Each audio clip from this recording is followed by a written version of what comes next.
Finally ব্রেকআপটা করে নিলাম রে। তোদের তো 1 বছরের সম্পর্ক ছিল, যতই হোক আমার খারাপই লাগছে। বেশ হয়েছে ব্রেকআপ হয়েছে। ওই ছাগল টক্সিক ছেলেটার সাথে কিভাবে যে ছিলিস, দেখলে মনে তো ঠাটিয়ে দুটো চড়মারি।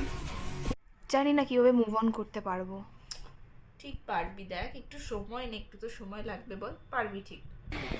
মুভ অন করতে পারবি না মানে? এখান থেকে টেনে রাস্তায় নিয়ে গিয়ে তোকে মুভ অন করাবো, খাট থেকে মুভ অন কর। জানিস ও আমার 5,000 টাকাটা ফেরত দেয়নি। আর কি বলবি, ওসব আর মনে করিস না, পুরনো স্মৃতি বাদ দে। আমি বলেছিলাম ও চিটিংবাজ, আগে তো আমার কথায় পাত্তা দিসনি, দিয়েছিস টাকা।